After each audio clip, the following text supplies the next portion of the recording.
Hello, hello, everyone. All right, I'm live here with Billy Pipes. Billy, let me just get myself situated and get the chat open.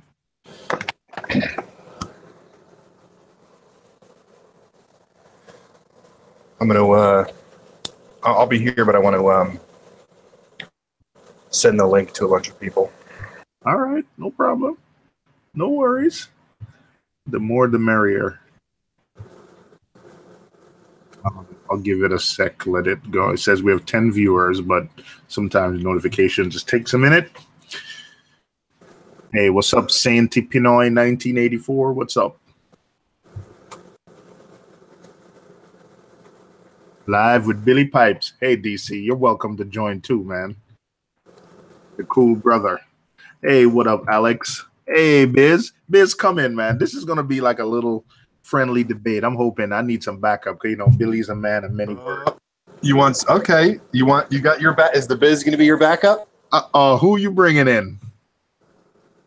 No, listen, listen, man. I can't take it back now. But, No, it's all right. It's just going to be fun. You know, I think. I know. Yeah, no, I think it's important that people see both sides, man, because I'm not going to hide it. I tend to overtech and junk up my stuff. You might, listen, my control, everyone knows my controller failed. But to be honest, Billy, like when I pulled my controller, my tank is still like a mess now. But when I pulled the stuff out, I realized I had chargers and plugs there for stuff that I took off the tank probably like, I would say like 6 months ago, which is, you know, kind of embarrassing. I'm saying it publicly, but that is embarrassing. So it's a combination of me just having too much junk and my unorganized ability, which I think you're the opposite of that. Like everything is so clean, well laid out, and not over-teched. T5 power. Hey, what's up, Brian? Hey, what's up, Brian? The Biz. What up? Hey. So you need some backup. What you need backup for, man? You the man.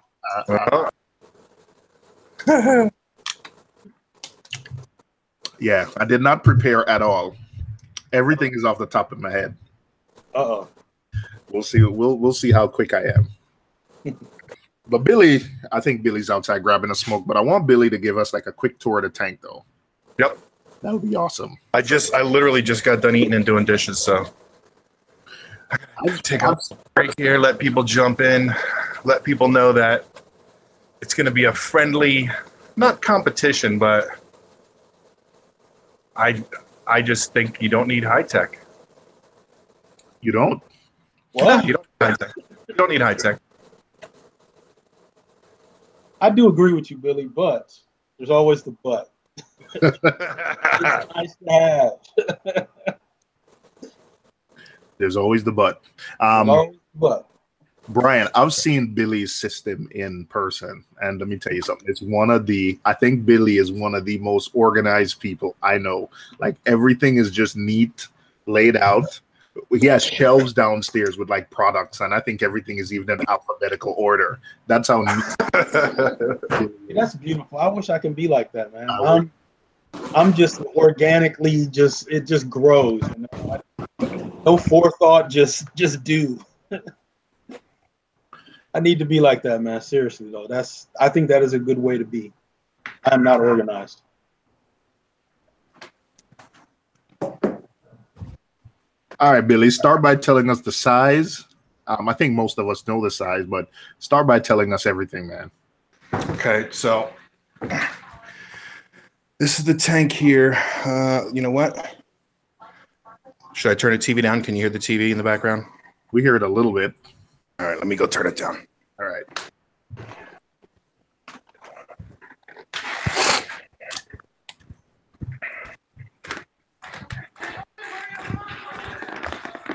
Oh, basketball.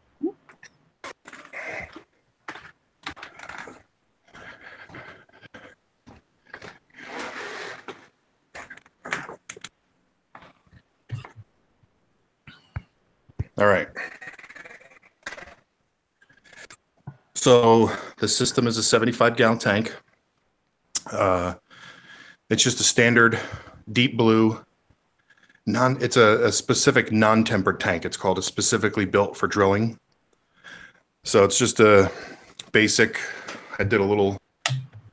The whole entire system's DIY. So up here you can see a little corner overflow box. Full-blown mixed reef. I have everything from mushrooms, zoas, GSP, acans, trachees, plates, euphyllia, acros, millies, encrusting corals, monies, leathers, you name it, it's in there. And the filtration is also super simple. Just a basic sump. Nothing crazy in it at all. Where's the refugium, Billy? Yeah, there's no Chaeto in there. What happened to it? It was sucking too much out of the system. Oh wow. All my acans, my euphyllia, there was a lot of things just completely closed up. And because I don't have a huge bioload. And it was just sucking everything out of it. And ever since I took the Chaeto out, I would say within a week, everything was back to normal.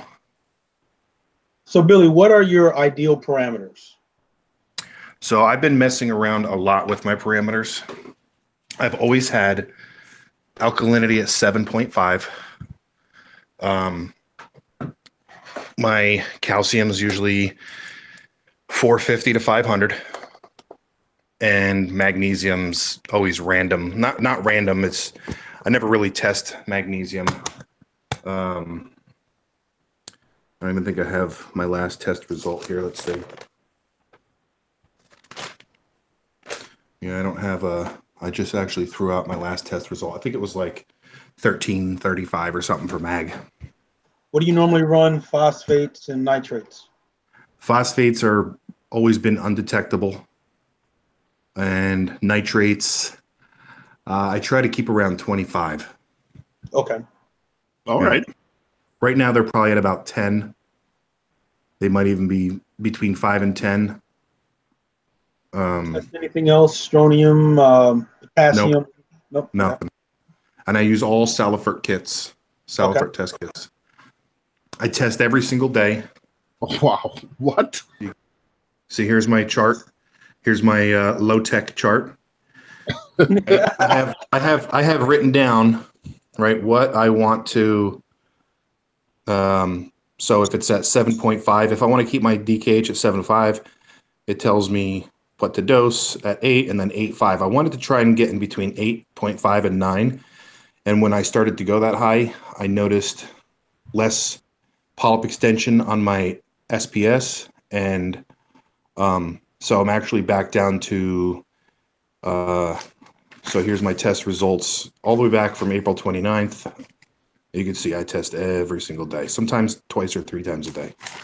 So do you also write down how your polyp extension is? Do you give yourself notes, or is this all memory? Yeah, sometimes I usually give it a star on a separate calendar.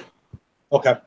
Like if it's a really good day, like today, it's a really, really good day. Everything is just ridiculous. And my alkalinity or my DKH or whatever is 0.49 on my thing. So it's 7.85 is my DKH. So I'm striving for 8 on the dot. Okay.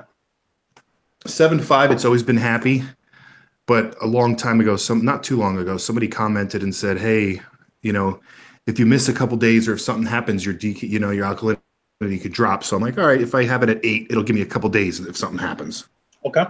You know what? I gotta say I don't know if it's with Triton or what, because I never try to keep it at about 7.5 until I did Triton, but I've noticed that the tank looks awesome at about 7.5. It's just that it just makes me nervous. Like I've been the last couple days with everything that's happened. I think the tank looks awesome, one of the reasons is the alkalinity dropped.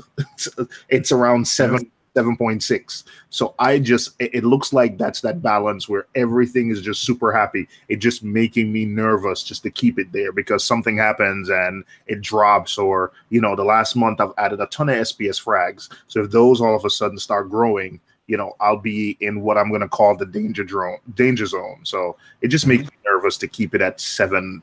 Yeah. I've had it down to 5.7 for like 2 months straight and nothing changed. Really? Yeah. That's making me feel a lot better. Yep. That's making me feel a lot better. 5.7 for 2 months. Yep. Was that around the time I saw your tank, or was that after? Yeah. Oh, man. How did it look when you saw it? I mean, listen, Billy, I think I don't talk about your organization, but I mean, I think I've seen your tank on video a lot, and I wasn't exaggerating. Like I'd never seen euphilia. And so right now I'm really into ACANs, and it's because of Billy. I'm into ACANs now because before, before I met, well, I've known Billy since I've met Billy Reefapalooza last year, but until I saw his tank last winter, my little filler thing was Zoas. And when I saw ACANs in Billy's tank at the time, I immediately kind of fell in love with ACANs. And now I think I have about probably 8 different. And I think, Billy, 6 of them came from you. I have 20 at the moment. 20 different ACANs. So, I think when I saw Billy's tank at the time, he didn't have any SPS in it. So I think I've never seen Billy's tank with the SPS in it because I'm seeing some SPS frags on the back. But at the time it was all softies. I think you had some kind of brain or open brain on the sand bed. But yeah, I see the SPS, Billy. I see what's going on. See how much it is encrusting? Yeah, I see it. A little blurry, but yeah. But Billy, you're the type of guy who's on top of things. So I mean, at the time you weren't interested in keeping SPS. You were a strictly guy. Yep. So, but I had full confidence because you were always on top of things. So I had full confidence in you keeping SPS. But it looks good, man. Those frags, those SPS frags up there. Those what's the name frags? What? Those are nice frags, man. I'm gonna send you a picture of this Pasillopora. It's so crazy. It's so bushy and it's like fur growing off of it. It's crazy. Unless there's an opportunity for me to buy it, man. Please don't do that to me. You know me. Well, these are all for sale. Oh, they are. We don't want some now. I don't have 30 frags of the same coral for me. All right. Hey, but let me just take this opportunity right now to just tease DC Reefer. Hey, DC, you see that ACAN? You remember that ACAN? It's in my tank, and it's happy. So, Which ACAN? Remember the red one? Oh. the red fluffy one that DC. DC? I snuck in and kind of got that. So don't worry about it. It's happy. I'm going to take care of it. Any questions for Billy about his tank? What's going on with his tank? Let me see if we missed any question. DC said that's messed up. I'm sorry. Hey, DC, you snooze, you lose. T5 power. I have to say, Billy's the one that actually got me into T5s. The thing with T5s is I don't like the flat look of T5s, but I did like the colors when I saw Billy's tank. So he's kind of the guy. I'm running T5s. They're not working now, but I do mix in LEDs with them.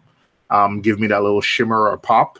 But I can't run T5s only. But Billy, you're running what, 4 or 8 bulbs?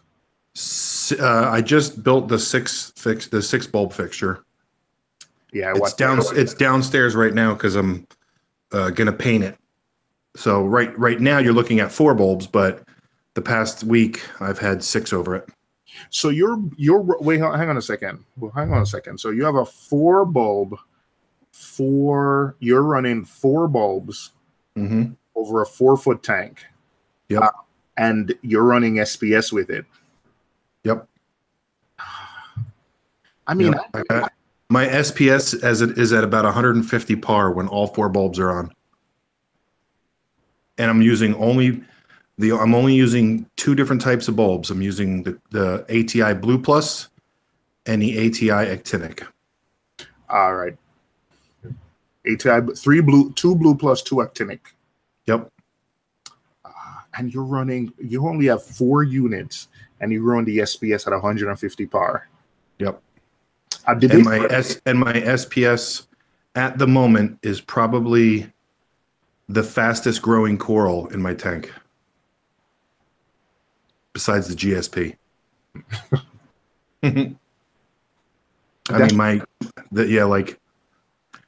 It's growing so fast that one day the coralline algae on the rock where the millie and the acro is encrusting, it'll be neon pink, and then when I come home from work, that neon pink part has been encrusted over. That's some insane growth, Billy. For 150 par. Mm-hmm. All right, I'm a little surprised about that. I've never had SPS in my tank because I always was told you need really high flow and really high light. So I got 1 acro and 1 milli on Black Friday for $7 each. So I figured, what do I got to lose? And I have a PP8. That's the only power head in this whole tank. And it's halfway up power-wise. And my return pump is only halfway up. And it's super slow. I have a lot of dead spots in the tank. And so I glued them just to see what would happen. And within 2 weeks, they were encrusted on the rock. You're right. Have you ever read any of Dana Riddle's work? No. It also says low par or lower par, high flow is what's going to increase photosynthesis. He also, same thing you're saying, Billy. If you run at your lower pars, 150, I think he said max 200. Don't quote me on that, but he said the exact same thing. I know he did a Magna convention a couple of years ago. He has a forum on Reef to Reef where he talks about that. So that's actually I won't say it's common, but he is one of the people who talks about that. Low par. Yep.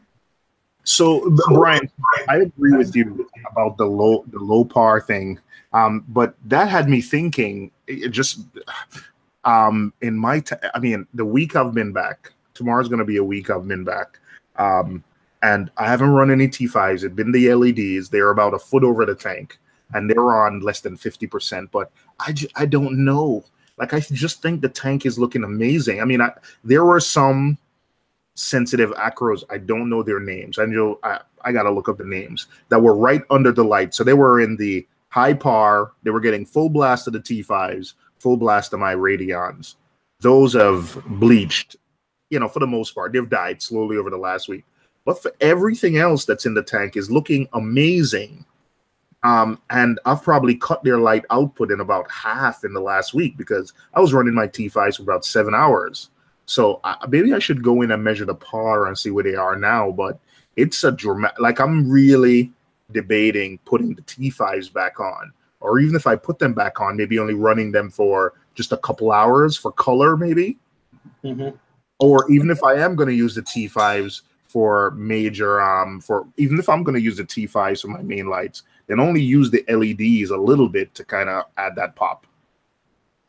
And I really think this kind of goes back to setting something and kind of sticking with it, because you see guys with high par who have beautiful colors, beautiful growth, beautiful pulp extension. Then you see these guys with low par that have the same thing, and it's like where it kind of goes back to the whole thing about our hobby is that you have to do what works for your tank. What may work for yours may not work for mine, and who knows? It's kind of experimentation. Every tank is different, is what I always tell people. Exactly. And I like how you've written your stuff out, because that's kind of experimentation in itself. Exactly how your system is doing with different alkalinities. If you raise it up too high, you'll start getting burnt tips. If you go too low, you know, the power extension may go away. So it's nice. That's, you know, a lot of people are saying now, write everything down, whatever, you know, no matter what it is, no matter how insignificant you think it is at the time, write it down, keep a log of it. And, you know, I'm just getting into that. And that's the thing that Bo and I always talk about, where in the whole reason for the stream tonight is high tech versus low tech. So this right here is low tech. If the power goes out, I don't have to log in to look at my results. Yeah.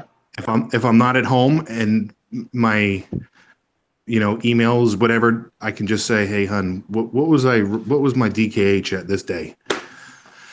That's it. You know? You go on vacation a lot though? Once a year. Once a year? Do you worry? Yep. Nope.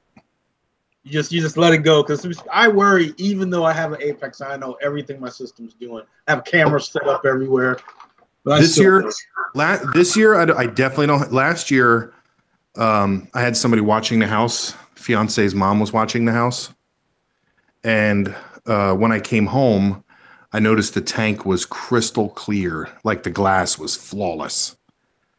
And then I also noticed all my fish rolling around on the sand bed. She loves using Lysol to clean glass. Oh.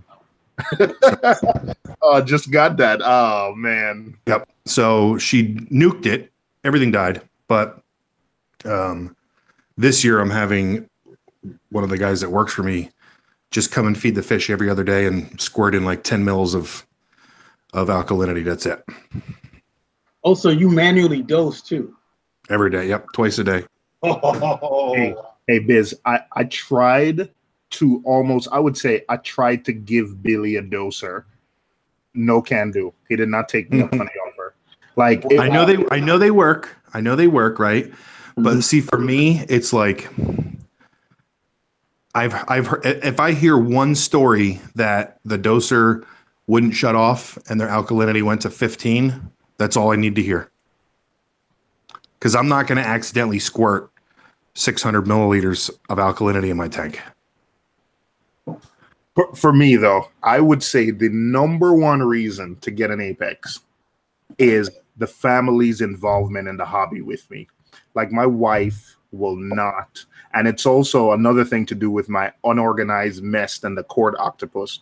Like, my wife will not go under the tank and flip a switch or unplug something if something is wrong or something's happening. However, she does have the Neptune Systems app on her phone, and she will go and turn something off and then send me a text message and say, hey, hun, something's not working right. You need to check the skimmer. I think that's the one thing my wife refuses to help with at all is the skimmer. She refused to touch, like, the thing could be overflowing on the floor. Like, she will not mess with it, but she will turn it off and say, hey, you know, something's happening to it. You need to check it when you get back. And, you know, I couldn't have the family's involvement in the hobby if I did not have an Apex. So that's one of the big things for me. The whole family is involved. Like, it's up, you know, something's wrong. My kids can do one button feed the fish. My son has his own tank now. So it's gotten the entire family involved. Someone's keeping score in the chat, Billy. I think it's a little funny. Yeah. I'm dying over here with it. Yeah, you got -5 for the manual dosing, by the way. I think you're way ahead, but I think you're back down to earth now. So wait, why am I -5 with manual dosing? BC Reefer gave you a -5. It's taken away from Billy. Now here's one reason why I like my Apex. So the last vacation I went on, I went to the Caribbean. So I did a Carnival cruise. Now I flew into Fort Lauderdale, I want to say on Thursday. The cruise leaves Fort Lauderdale Friday. Well, Friday morning, I get a text from my Apex that it is lost communication. So I'm still able to get to other things in my house that I have remote control over. I'm able to see my cameras. I'm able to see other things. So I know the internet has not died. my apex would have had to die. So I call my daughter, my goddaughter, and I tell her, hey, you have a key to the house, go over to the house and check on my system. You know how crazy I am about my fish. So she goes over, she doesn't have the key anymore. She's lost the key. So I then ship a key to one of my uncles before I leave Fort Lauderdale. And you know, it's Friday, so I have to, the key won't get to him until like Monday or Tuesday. So my system was in fallback mode while I was gone the whole time. My Apex had crashed, but fallback mode has saved it. The only thing that wasn't really working at the time was my calcium reactor, because in fallback mode, I turned that off. So, you know, how you have to have a sitter. And in, you know, my situation, I didn't have a sitter, but, you know, I sent somebody a key 3 or 4 days later and they were able to reset everything, and that's fine. But vacation, I just go crazy without being able to know it. And that one time that I was on a vacation and, you know, I had that disaster, I was worried, but at the same time I wasn't, because I knew fallback mode was going to act as long as power is still on in the house. And I knew power was on because I can see my cameras. So I can still see my tank. I can see my lights on. You know, I just knew my Apex, the head unit wasn't working. So No, vacation, is it just... when your head unit stops working, right? Mm-hmm. It's either one of two things, right? So say you lose power in the house, or the Apex malfunctions, right? Yes. So if you lose power in the house, it's pretty much just going to tell you lost power. Yeah, and it'll come back on eventually. You still have to do the same thing that anybody else would. Is you'll have to come home, and if you have a generator, you have to start everything all up. And I've been told that you should not run an Apex on a generator. I know people do it, but I know Apex supposedly, this is what other people have told me, Apex says you'll lose your warranty if they find out you hooked it up to a generator. Supposedly they could tell, but anyway. So say you lose power, you still have to do the same thing a low-tech guy is going to have to do. You're going to have to come home and say, hook up a generator. Now, if you hook up a generator, you are supposed to not run it on a generator. So you still have to hook it up to surge protectors, extension cords, and all that. And at that point, you don't have anything telling you what your pH is, what your temperature is. You got to go old school. You got to put a glass thermometer in there, and that's pretty much it, right? Yes, sir. Sounds like you're talking from experience, Billy. Yeah. So I've just reduced all that and just said, you know what? If I lose power, all right. So here's my way of thinking, right? This is why I am a low tech guy. I've been a plumber since 1996. And I've seen technology go through the roof with plumbing, going from, tankless water heaters that are ran off a computer to sump pumps that are ran off of electrical eye floats. I've literally made fortunes off of those pieces of technology because they have failed time and time again. And when they redo it and they make a better one, it fails even sooner. So like my auto top off is the JBJ auto top off, where it has 2 manual floats. One, when the float drops, it turns on my auto top off, and it has a secondary float that if that float rises, that means the first float failed to shut off the pump. So this one's going to shut it off. So this way I'm not going to have a crazy salinity switch. And manual floats on sump pumps, emergency overflow systems for plumbing never fail unless they get stuck like up against the wall of like a sump pump pit. But that's whoever installed it, it was their fault. But that's why I won't use an electronic eye for my auto top off, because I have yet to see a video or hear somebody say my JBJ dual manual float, both floats failed and my sump was completely filled with 10 gallons of RODI water. Same thing with so Apexes, right? I know a vendor whose Apex did not pick up on his temperature probe, and his 3,000 watt heater completely destroyed his 800 gallon grow out system, killed everything because his Apex didn't pick it up. So for that, I would ask him, how many temperature probes do you have to get around that issue? For me, I have a temperature probe in my sump and a temperature probe in my display. And I used to have one in my bubble tip tank that's hooked up to the sump that runs to 180. So I would have at least 2 temperature probes. I would never rely on just one of anything. That's kind of a thing with me and Apex. I don't rely on one. Like I have 2 optical switches for, actually 3 with the ATK. Now with an Apex, what type of heater do you have? I have Eheim, or however you pronounce it. I have 2 of them. So I have one. I have one that I would kind of consider the primary heater. The second one is a backup heater that is set to a different temperature range. Both heaters are set to not, burn the tank up. But if one heater, stays on, the temperature probe is gonna, figure that out and turn off that outlet completely. Yep. Now, do you also have like a standard, glass thermometer in the tank somewhere? I have one, but I don't keep it in the tank. I only use it when I question my my probes. See, now I've always thought that technology makes people, not anybody in particular, but it does tend to make people lazy. So you can sit down. Like, it was funny because last night I actually had nothing to do, so I was sitting on the couch at like 8 o'clock, which is very rare for me. And Olivia wanted to sit down, and I said, no. Now you got to walk around the house and do random stuff till 11 like I do, because I wanted to sit on my phone and watch YouTube videos.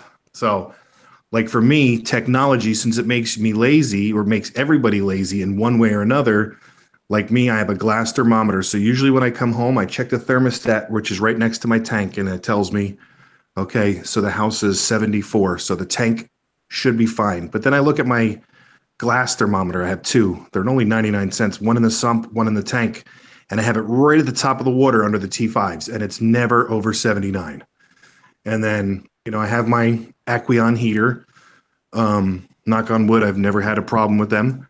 But I also have that backup with that new Auto Aqua thing. That's about as techie as I get, is that Auto Aqua thing, and that's really just a plugin. Mm-hmm. But it still scares me because it's a probe, and all probes do need to be calibrated like 3 to 6 months, and that's just by not saying like aquarium stuff, but like all the test kit probes that we have for hospitals and all that stuff. They're supposed to be every 3 to 6 months. Yeah, you're absolutely right. I work in healthcare and healthcare IT, so of course I know that. One thing that you did mention is like the temperature probes, having ability to check the temperature. I saw that. I saw in BRS they have one of those temp probe things that you can calibrate with. So I definitely recommend that. I was going to buy one of those anyway. What's that, the Inkbird? I think that's what it was called. I can't remember the name, but DC, you need to give Billy Pipes +1 on the controllers and stuff. Make people lazy. I give you that. It has made me more of a lazy reefer. Here's my Apex. He gets a +10 for that. Here's my Apex right here. Power strip. I've $5.99 per power strip. If I really, really felt weird, I could replace them every year. I only have 3. Whoa. But the cool thing about these power strips is that they're covered under homeowners insurance. So if something fails, if this fails, house catches on fire, I'm still covered. Hey, we got to give Billy another +10 for cost. Yeah, I give you some plus points because my Apex costs a lot more than that. I was going to say, you're always going to. I don't think we even want to debate cost because cost is not allowed in this conversation. And then another thing is I've only been doing this for 3 years, right? And I definitely don't have the nicest tank in the world. I've personally seen tanks that are so legit, ridiculous, but by me being totally manual with the whole tank, it really that word husbandry really kicks in, because I'm literally looking and touching and looking really good at the tank at least an hour a day. At least an hour a day. You think the whole technology thing, Biz, has to do with our personalities? Because I'm listening to Billy and I'm really thinking like that's with his job, what he does. Yes, he's a hands-on guy. Oh yeah. Personality. Well, look at my tank. Look at my tank. Oh, the only thing that I bought and just put in this tank was the heater, the skimmer, the return pump, and the power head. Everything else I built. See, and you look at a person like me. I've been in the IT field for over 20 years. I grew up with computers. I don't remember a time in my life really where I didn't have a computer. I'm that age. There's so many computers in my house. There's all kinds of pads and this and that. You know, my wife is in IT. My wife is a programmer. So yes, I do think it has to do with our occupations and the type of people we are. You're more of a hands-on type of person. So me, I'd rather hit a button and get into me today at work. There was an emergency job in New York, and I had to get the information sent over to the New York guy, and I did not know how to take the information from Moraware, from our computer system, and put it in an email and send it to him. I didn't know how to do that. Yeah. See, my husband. But all I did was I took a picture of the computer screen and I sent it to him in a text, and it was it. Same thing. Low tech. Send a text. Take a picture, send it. Instead of drop, drag, file, download, upload, send. Same thing, but just to me. Like, let me tell you, if I knew how to run an Apex and I knew how to do all that stuff, would I have one? Probably. So yeah, definitely the low tech for me is because, everybody always makes fun of me at work because they say, Billy, you could build a house, but you can't send an email. Yeah, that's weird. That's weird. You Another thing about it is I would say my husbandry has the possibility to be worse because I would believe my gadgets. Right. Where you said, you go in, you look at your tank. Yeah, I look at my tank too, but I'm also constantly looking at my Apex. I'm constantly looking at my PA. Because you're familiar, you have faith in the technology because you work with it, and I have faith in the manual end of it because that's how I do it. Yes, I agree. I agree with that 100%. And it's interesting that we come to that conclusion early on in this discussion. Yep. Yeah. You know what? It's funny how I'm not a very hands-on build it type person at all. In fact, being in this hobby, it is now I'm doing more manual stuff. Like I was gonna pay a plumber $300 to come hook up my ice maker when I bought a new fridge. What? When the kid, Billy. Remember we spoke about this, Billy, when I saw you in person. And what happened is when I took out the kit, I was like, it's basically blue RODI line. Yeah. I said, wait a second, we don't need a plumber. I could do this myself. So wait a second though. Oh, there is a difference. Real quick, off topic. Did you hook it up yourself? Yes, I hooked it up myself. And it was an ice maker line. It was a soft tube. It wasn't. It was RODI line. I did put in the filter, Billy. Billy, I got this. We could talk about it offline. I got this. I hooked up the filter. All right. Well, you better call me after this because you did it wrong. I fixed my. I already know it. I already know Billy you did it wrong. It's a -10 for that. -10 for calling me out. Did you have to use this because house pressure with RODI? Because let me just put it this way: your RODI unit, did any of them have a nut and a ferrule? Or were they all? Yeah, it did. Huh? Your RODI unit has a nut and a ferrule on it? No. I didn't hook it up to my RODI unit. No. I know. No, I'm saying, does your RODI unit have a nut and ferrule? What is a nut? No, they're all push connects, right? Yeah, they're push connects. Yeah. Is your refrigerator a push connect? Yeah, it is. So The line went in the refrigerator had a push connect fitting attached to it. It had something like a few compression fittings that you put in. You slide a little rubber, and then you put like a little I put a little like I don't know what it's called, but it is, you insert it into something, you put like a little rubber gasket, like 2 or 3 rubber gaskets, and then there's like a little, it looks like it's bronze thing that you then tighten it down to like seal it in. Did you put something inside the ice maker line? Yeah, there is something. It came with like a little white thing that you slide on. No, not on, inside the tubing or around the outside. I don't remember. If you didn't put the one on the inside and you only put the one on the outside, it's going to pop off on you one night. All right. You know, I don't want to say anything, but it's called a stiffener. What happens is when you tighten that nut, that piece that you put around the line, that little white washer that you put over top of the line, what happens is as you tighten the nut, it squishes that. It's called a ferrule. It squishes. It makes the compression. It makes the seal between the ice maker line and the threads. Well, what happens is if you don't have an insert inside the tubing, that piece is going to compress and squish your ice maker line.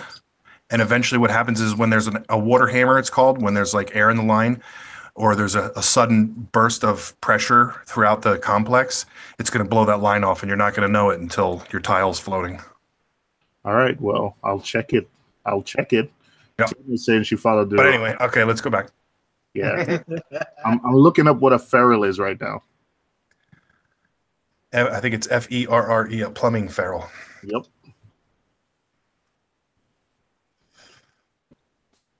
All right, we got off topic for a little bit. Yep. all right, let's go back to dosing. You manually dose. Once again, you know, the whole thing I think about is the vacations. You know, I need to leave town for a week, or you know, I'm not the type of person who's always going to be here, and I don't trust anybody. I don't typically have tank sitters because I don't trust anybody enough with my system. And maybe it's because, once again, I rely on technology. So it can dose for me. It could feed for me. It could change water for me. Oh, I'm still on the verge of, most likely for when I go on vacation, I'm going to get a simple Jabo 2-headed doser and run it. What I'm probably going to do is the week before I go on vacation, I'm going to run it off the system. I'm just going to pump water through it just to make sure that it's putting out the milliliters that I want it to. Yeah, good idea. And let that go for like a week. And if it's on point, it's just going to stay in the same spot, but I'm going to take the water canisters out and switch it for alkalinity and calcium. I only dose alkalinity every day. I don't even touch calcium at all. Oh, wow. Okay. So you're that's like encroachment, Billy. You know, slowly. That's how it starts. Like stuff encroaches like that. But when I come home, I'm going to take that doser right off. We'll see. And yeah, you'll be in love with it too much. You'll be like, this is so easy. I don't have to do anything. 2 months from now, when you know life gets in the way or something, you're gonna be like, I'm getting home late every night. I'm getting home an hour late every night. I don't have time to dose alkalinity. So let me just use it for just like the evening dose. I could do the morning dose by myself. Listen, Billy, we didn't end up like this. We didn't end up like this overnight. Like, I hope you understand. Yeah, I know. I started out with a junior because a heater failed and almost cooked everything. And then a heater turned into something else and turned into, I could do my pumps like this. And so this is a 6-year journey to the quart octopus. It's not over. Oh, I agree. I've been back and forth actually with the new Apex people, eCoral. Yeah. They know I'm not a techie, and I tell them I don't need it. I don't know if you can see the growth. I don't know if that's coming in clear. Yeah, it is. See how white that is all the way around? That'll be covered in polyps in 24 hours. That's nice. Nice. That is. Here's something else I'll give you, Billy. I guess I'm working for the other's team here. One thing about people who use Apexes, who've done it from the beginning, they don't know a lot about that husbandry. If the Apex dies and you've never used it, you know, you've never done things manually, you won't really know what to do. So I do recommend that people first know how to do everything your Apex is doing manually before you completely automate your system like me, because honestly, I really don't have to touch my system. I can do water changes with a touch of a button. It feeds, pellets automatically. Yep. My RODI is set up on a container that has a float switch, so as my fresh water goes out, it will refill it if I wanted to do so. Now, I've turned that off because I want some, little safety thing. But if I go out of town for a week or two, I'll turn it on and not worry about it. So a lot of my stuff, the only thing that I have to do is really change my skimmer cup. And if I really wanted to, I can automate that too. So I do admit, for someone who's just getting into it, do not automate everything as I have when you first start. I'm years into this at this point. So I don't know if that's coming in clear, but can you see the polyps on this Bacillopora? Yeah.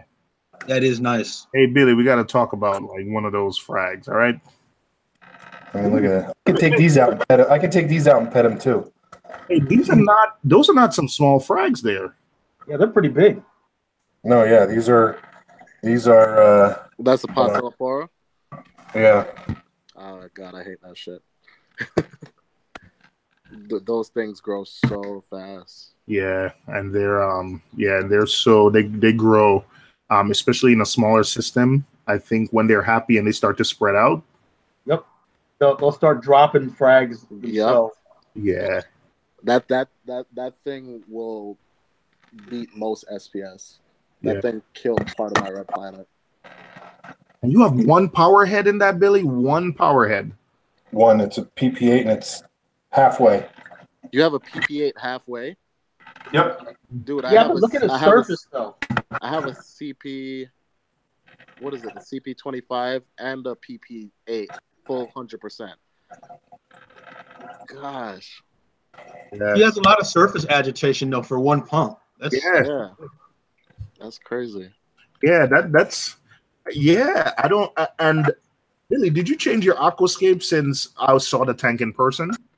Nope, never touched it since the day I put it in. His aquascape is really like it allows for flow around it. Yeah, I don't have. I'll show you from the backside. I don't have like the sides completely open, and then the front's kind of tight, but the back is kind of tight as well. But you can see there's a full flow. And I did have to turn the PP8 up a little bit because I had so many frag racks on the front and back of the glass. But now that they're out of there. Where's the PP8 pointed to? Just straight. Let me shut this. It's just straight across.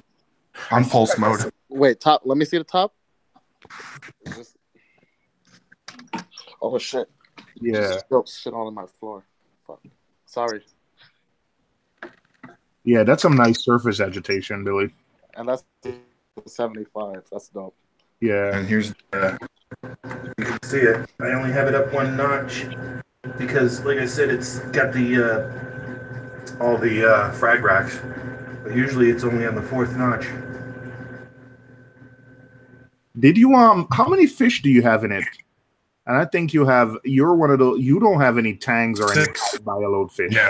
No, 6 chromis, 3 pajamas, 1 Bangai, and a scooter. Well, you have a low bioload. Because I know you've tried a Chaeto reactor, you've tried like a refugium, Chaeto reactor. The refugium worked.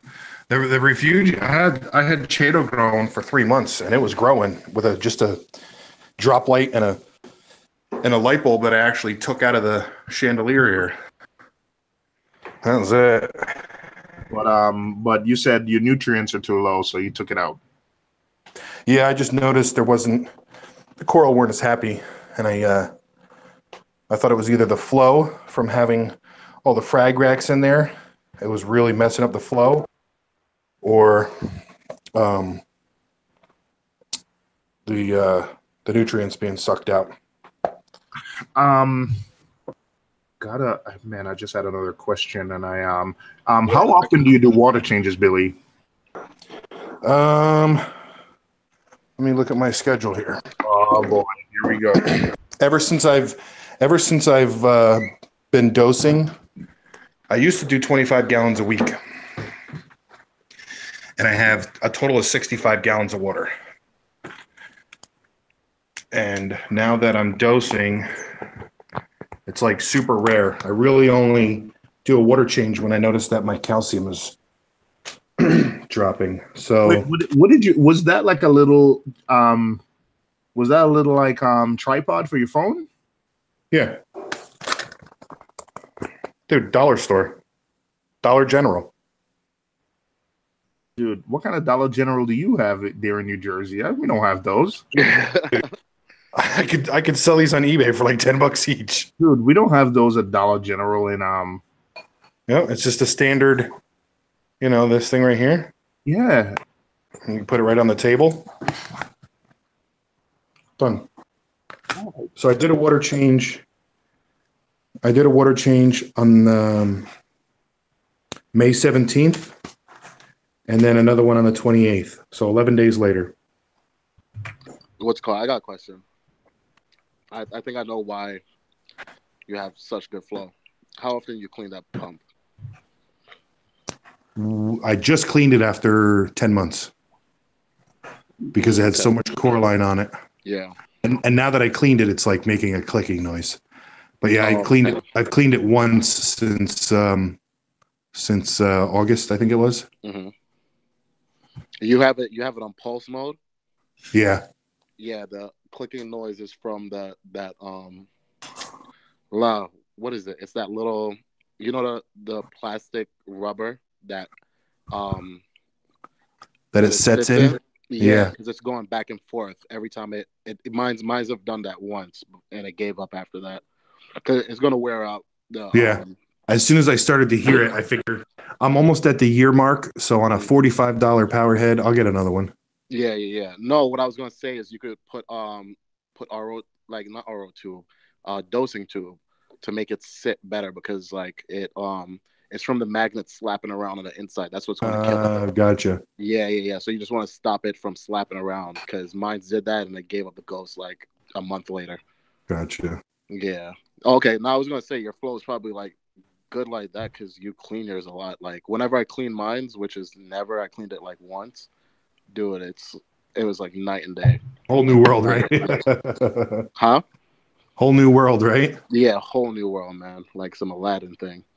So one thing you just hit on with that conversation with TMG is, Billy, you don't mind using I hate to use the word cheaper, but you also don't go for the name brand equipment. No.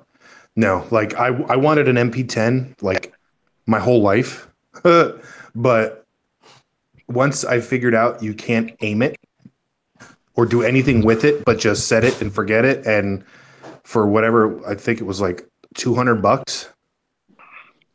And everybody's like, "Oh, but it's so clean on the inside of the tank," but yet you have your wires on the outside of the tank.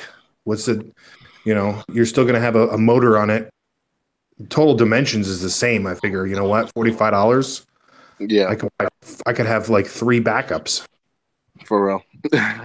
just like my JCOD DCS 7000 return pump that I got on eBay for I think $68. Hey, those Jabo return pumps, I mean, the power heads have been, for me, I think, hit or miss. They fail after, but they're cheap enough. I use them in my Nano because the SW2s are really nice, but those Jabo return pumps, I mean, I think I had 5 of them, and the one I've had failed is because I gave it to a guy, and his tank ran dry. So that's the thing, but I mean, I'm using a nice pump. I'm using an expensive pump. It's the Neptune Systems Core, but my backup sitting on the shelf is a Jabo pump. So I trust them enough for them to be my backup. So the Jabo pumps, that's a +1 for you. Now, I have a quick little input on that. With the Jabo pumps, just based off like broad spectrum analysis versus like an MP10, what I think is killing the Jabos is what would kill any motor is starting and stopping. My return pump died. I brought it back, but it was from me doing feed modes a lot and the buildup of like calcium and alkalinity on the motor part. And with the MP10s, that motor is outside, so the starting and stopping is not, you know what I mean? Gotcha. It's not going through so much wear and tear Yeah. of like internal friction. You know what I'm saying? So it's probably, for all I know, that MP10 on the outside is sitting in like a tub of like WD-40 or like 5, you know what I mean? Like some crazy lubrication, like, you know what I mean? Yeah. Versus the Yeah, inside, yeah. because those really are the only two pumps you hear about. Nobody really runs high doors anymore. Like, you know, Yep. like for all I know, those could be failing just as much as Jabos when it comes to power heads, you know? I've run. I don't know. The only Jabo pumps I've run long term are really the small nano ones in terms of the power heads in the tank are the really small nano ones, and those are quiet. They're the 3 nanos I've run the Jabo. I love the little SW2. It's so small. You can pivot it. There's so many different modes. There's the else mode that I like that gives you really good random flow and strong. So I like the Jabo pumps, the power heads, the PP8, the RW8. Those I've never used them, but I've seen enough people use them that I trust. I just like maybe it's a techie in me again. I just like I'll pay for something that, you know, I think can last me 5 to whatever years. And I especially like the MP10s. I especially like them because I think Ecotech support is what kind of put them, I would say, above, you know, the other companies. Right now I'm running the Gyres, and the Gyres are a pain to clean. Like I'm actually in the process of swapping them out back for my MP40s. I've been asking Biz and a couple other people who are using their MPs. I've been asking them for advice, but Jabos are fine in my book. You get no argument for me about the Jabos. I think they work, and they work well, and people use them. And if it's your budget and fits your lifestyle, you get no argument for me. Yeah, I feel you, man. Yeah.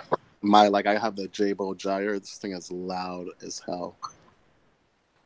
Yeah, you might get some actual max spec gyres that are not too far behind that, so don't worry about the Jabo gyre too much. Yeah. Like at night now, so the family is in the bedroom. Their kids are in bed. I'm sitting in the living room by myself. Only a fan's running and TV's off, and I hear the gyres like ramping up and ramping down. Yeah. You hear them. Okay. I thought it was a Jabo thing. No. And listen, I'm not trying to knock max spec. This is not a max spec whatever knock, but sounds like a mass spec promotion. That's what it sounds like. It's not a max spec knock, but I've never seen a power head get more affected by you know how you and Billy were just talking about, when you clean the pumps, like they they just work well after you've cleaned them. Yeah. If you so my gyre pumps now are running at 100%. When I first started doing what I'm doing with the flow, I was running them at about 60%. Like if I take them off and clean them, I have to put them back. I've done it before where I take them off the tank, give them a thorough cleaning. When I put them on the tank, I forget to turn them down and they push water out the tank.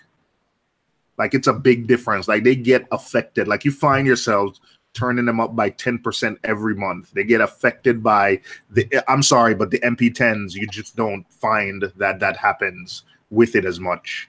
Yeah. I mean, I think that's with any gyro type pump because of the way it pumps water. It's what is it? Centrifugal or what? Centrifugal versus a propeller style. You know what I mean? So it's inefficient as is. You know what I mean? Trying to like cup water and like, you know, scoop it out. Like that's really what it's doing, kind of, versus a propeller style. So yeah, I could definitely see this thing. Once Coraline starts growing on mines, and I hate putting my hand in the tank because I'm like I'm Billy. I'm a lot like Brian and Seymour.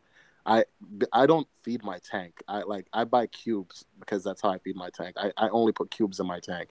You know, my fishes get fed 4 times a day. Oh yeah, I mean just these the chromis and the little cardinals, they get 2 cubes a day. I don't rinse the food or nothing. I thaw it and. No. But what I'm saying is like I feed pellets, but like my Apex feeds my tank. Oh, gotcha. Yeah, like I'll be bored at work and I can't see it. I'll just like feed them, just like not like I can see them eat or anything, but like just to here's a little thing for you guys. I don't know. I've never heard this before. Yeah, now these, right? They're let's see if I can get it to focus in. But so I met a guy last week, and you can see if it's still blurry. I don't know. No, it's focused. You're seeing it. There it is. But anyway, so he's been taking all his coral, and putting it on frag plugs. You know, regular sand frag plugs. You know, ceramic frag plugs, whatever it may be. And he's been, you know, he does it for a living, and he puts his coral on a frag plug. He'll take zoas, rastas, and he'll put them on a frag plug, whatever, six heads, and then he purposely goes to the whatever market he calls it and buys Monty caps, just basic red Monty caps. Mm-hmm. Like huge pieces, and what he'll do is he'll take them home, dry them out, and use those as frag plugs. And he's convinced that, you know, if you turn the Monty upside down and you put any coral on it, then they'll grow 10 times as fast and be a completely different color. Now the other, like that roster right there, it's in person, it's so fluorescent and neon, it looked fake. And it's growing on a dead Monty cap. Mm-hmm. And he had a bunch of rastas from the same tank on a ceramic disc that were barely covering the disc, and they had your basic rasta colors. So if you have a dead Monty, take it out, let it dry out for a week, put some coral on the bottom side of it, see what happens. Quick question. I have a lot of dead Monty, so I can try that. Do you think that will work with a Hollywood Stunner? Because I have one I can't get rid of. What do you mean that you want to dry it out? I want to kill it, man. I hate that thing. I would dry it out. What I would do is I would dry it out, and then I don't know. He says the red Monty. He said red Monties, but what I would do is I would dry it out and go buy a couple jack-o'-lanterns and let it encrust on the dead skeleton. Because you know, funny you said that. With the Hollywood Stunner, you know what I mean? Like, I'm probably gonna get flamed for this. I really, it's a really nice coral in a small piece. It's horrible. Yeah. It's a horrible coral as it gets bigger. Hey man, you talking to Billy had his. I excitingly took it, had it now for a few months, and I'm looking to pass it on to. Yeah, I told you, dude. It's horrible. It's like a Galaxia. Yeah. It's horrible. It killed like the biggest torch I ever had. It completely destroyed it in a matter of minutes. I don't know when the sweeper tentacles come out on that thing. I don't know where it hides during the day, because the sweeper tentacles on that thing can be like 6 inches. Yeah. Yeah. And the coral is like a flat, brittle plate. It's so freaky, right? Like, where does it come from? Yeah. But Billy, we got some questions for you in the chat. But after TMG's finished. No, but I was thinking of basically encrusting corals on it. You know, once I get rid of it. Hell yeah. Because like where mine's is, it's taking up like prime real estate, prime real estate. And it's so big, but I can't move it because it'll kill everything else. You know, it's hard to get. It's hard to give them away anymore. Stunners. Dude, you can't even sell them. I mean, yeah, you can't even give them away. You can't even give them. Worldwide Corals has like 4x4 frags of it for $20.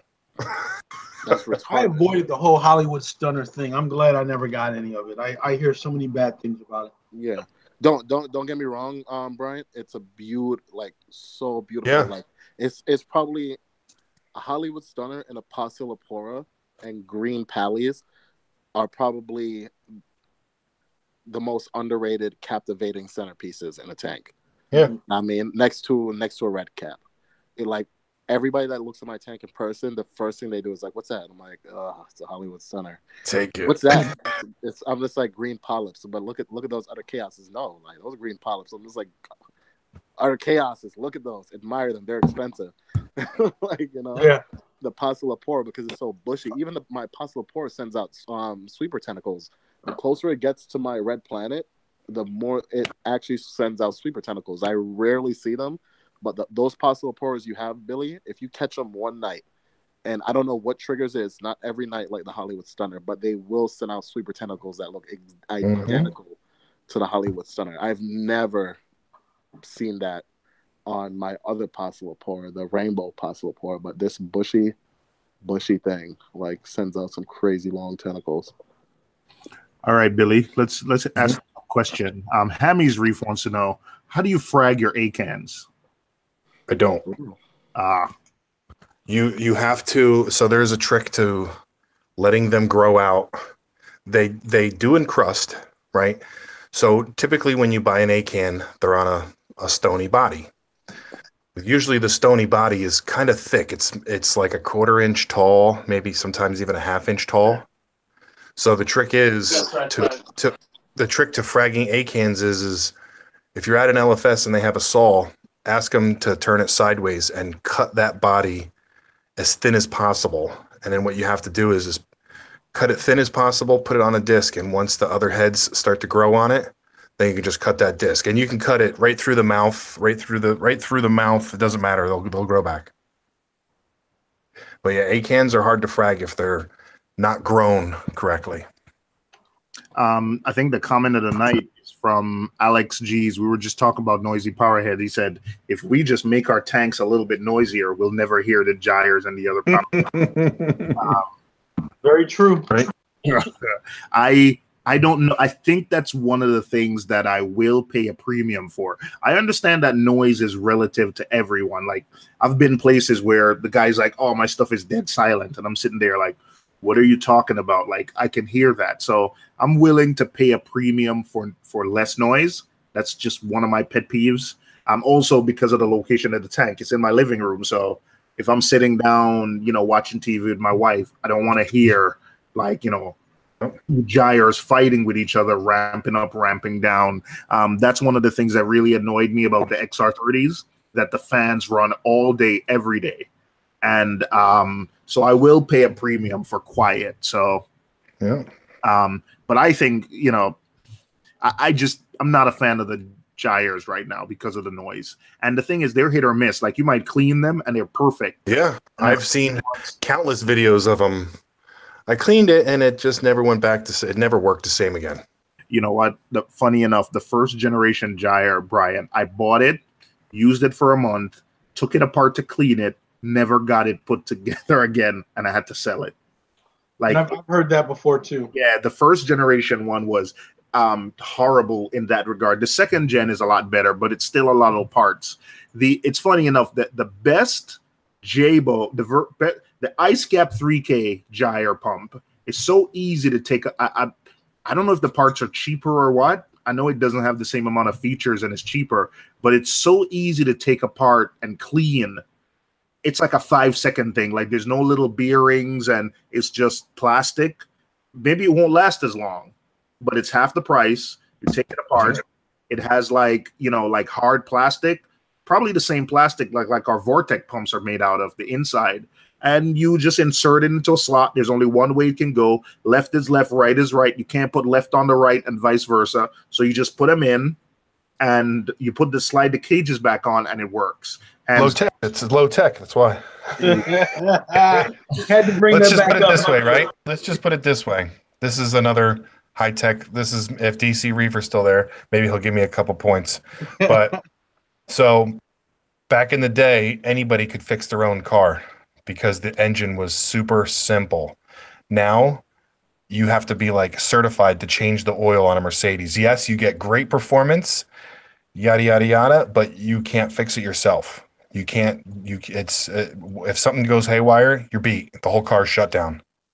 You know what? I think you're right, Billy, but however, though, no, my butt to that, we wouldn't have gotten as a society where we are now if Oh every yeah, sure. time. Yeah, I agree. Oh yeah, Judd, trust me. I'm still waiting for the real hoverboard to come out. Kidding me? You know what? At this point in time, I don't. You know what? I'm not going to say that because this week I ran my tank for an entire week without an apex, and everything was cool. And here's another guy. So have you ever seen Scott from Roscoe's Reef? Yeah, he's in the chat. Awesome tank. I've seen it in person. It's just like you say about my tank. The camera does it no justice. Same as his first time I ever saw his tank, I freaked out. I wrote down everything he was doing because I wanted to copy it to have what he has. And he's low tech as it gets, man, just like me. That's it. And you know what? More power to you guys. But I live in an apartment, Billy. I live in an apartment, Billy, and everything is just like my lights come on. I have hue like you remember the time when Dave? I think Dave was kidding, and he said, "Hey, Alexa, turn everything off." And guess what Alexa did? Like my entire internet, like literally everything is like powered by. Like I could tell Alexa to. Oh, there she. Oh, let me give her a second. Let her, because she heard her name. So she Heard you. Yeah. So basically, she can turn on my TV. She fires up everything. My lights and everything fire up by Alexa. So I'm just a tech person. I can't wait to get that integration Alexa in my tank. But oh yeah, I can't wait. Yeah, but is Scott still in the chats now? I haven't seen him for a few minutes, but I know he was in. He hasn't been in for a few, but I know he was in earlier. He's there. Wait till you see the booth at Reefapalooza. Low tech, you're billing it? This is it right here. There's two tables, but wait till you see the light bar. That's gonna be. Oh man, it's gonna be nice. Oh yeah, it's gonna be nice. Yep. Yeah, my Apex has saved my tank on more than one occasion, and I like the peace of mind it gives me. It gives me peace of mind. I know I'm probably saying the same thing, and you're gonna say, not having an Apex gives you peace of mind, but I think it gives me peace of mind. I think it saved me from like leak detectors and stuff like that. It saved me from having water all over the floor on a couple of occasions. So for that only, I think it's worth the $800 or whatever it costs to like get the Apex. I definitely would be all for having. So if I were to have some kind of technology, I would love something to tell me the temperature. I would love to tell me what lights are on.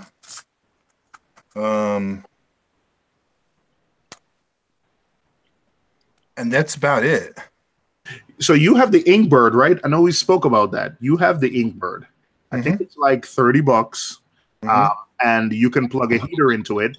I have, I have my Apex is sort of my backup, my 10 Pro, but my heater's internal thermostat, that's also backup. I don't have two heaters. I've never gone that route, but that is something I should definitely think about. We're not having one heater. My tank, but my apartment is warm, so my heater doesn't work very hard in the winter. But the other thing I have to think about, Billy, is when you start having these little controllers, I know you have a controller for your J-Bow pump, a controller for your skimmer pump, a controller for your return pump. I then start thinking like, why not just integrate them? That's how my mind works. I'm thinking, why not have them integrated into one system? And you're probably thinking like, hey, like having them integrated, you have one failure point. And I agree with that. But I just think the benefits and the daily benefits of pushing one button to feed, pushing one button to water change, my mind says the once in a lifetime, the once every 5 years when I'm going to have a catastrophe, as long as it's not going to burn my house down, I'm willing to work with that once in a blue moon potential catastrophe by having the daily the daily conveniences for me outweigh, that once in a blue moon catastrophe.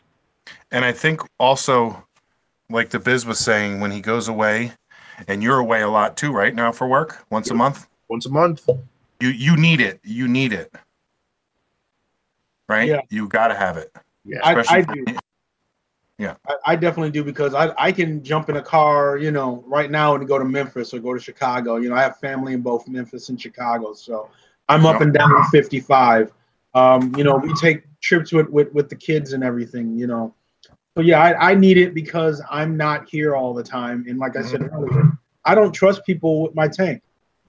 I'd rather pay the extra money to have it completely automate itself than to have someone come in my house and who knows what may happen if they're here. So yeah, this way, and I'm the same way. Like where, all right, so say I have an Apex and it has a fish feeder on it, and I go away for a week and I let the Apex run the whole thing. If something were to happen, I would be simply mad at myself and Apex. Now, if I were to have somebody come to the house like last year, they killed my whole tank. That's when an Apex probably would have saved me, because an Apex isn't going to clean my glass with Lysol.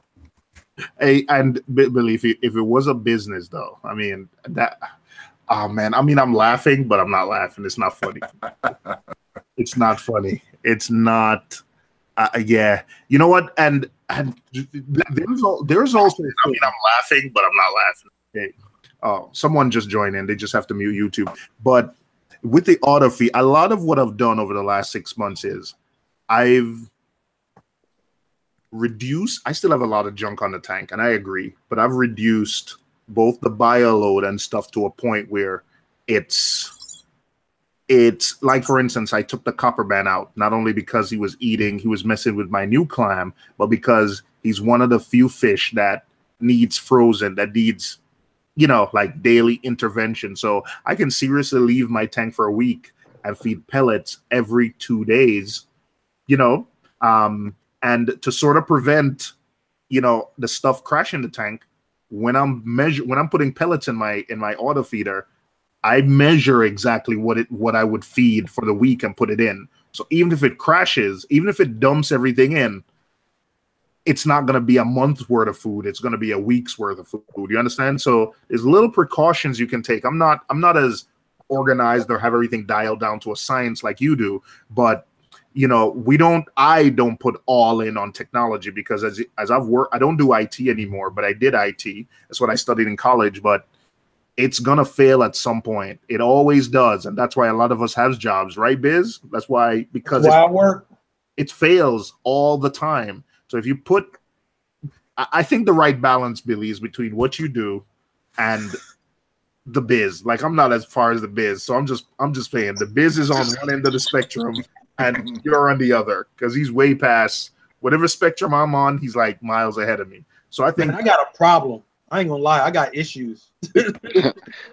What's called? I was gonna say something towards what Seymour was saying.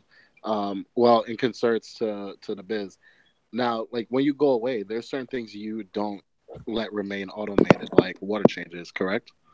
Yeah, I won't do water changes while I'm away, but yeah, I have done a water change. Like, I've started water changes when I'm leaving work, and I know when I'll be home, so I know it should be done by then. But I would probably skip a water change if I was on like a 9-day cruise or something like that. I stopped my RODI. So I have a 50-gallon drum that I put RODI water into. That pumps automatically. I have a float switch on it. Normally, sometimes I leave it on. Sometimes I turn it off at the faucet. I would probably turn that off because I know I'm not going to go through 50 gallons of water while I'm gone. Yeah. So yeah, I do take precautions when I leave. Yeah. I try to be smart with it. I wouldn't want to have the RODI generation unit on and then flood my tank with RODI water. Yeah, and I'm like, the only reason why I brought that up is just to hopefully persuade Billy to come to the dark side. There's things like you just don't leave up to your apex unit in like times of like leave it going away or something like that. Yeah. If you know it's something like detrimental, like for me everything's plugged into my apex because I mean ain't nothing gonna kill my tank that's hooked up now. Like, you know. And I mean I just think that's important, like to just look at it logically. You know, what kind of things you should like water changes. Like if I were you, like I wouldn't even do that on my way home from work, man. I would need to hit the button and watch it. Like I trust you. I don't know. See, like that's where the line Yeah, stops. that for me. one. I would not have that because like That one I do trust. But the reason why I trust that is because I have flow meters. Yeah. That I can tell how much water is going through the pipe. Gotcha. So once again, I try to have backup systems too. So I know if that flow meter is on longer than it should, send me an alert, you know, type of situation. So okay. You know, I like doing things like that. Yeah. Now I wouldn't do it if I was. I would only do it if I'm at work and I'm coming home within the next few hours, and you know I'm not too worried about it.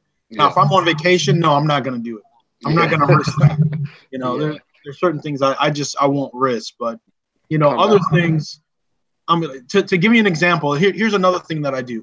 If I know I'm leaving, I will have what I consider a blackout period where I'm not going to make any changes to any Apex programming for at least a week before I leave, if I know when I'm leaving.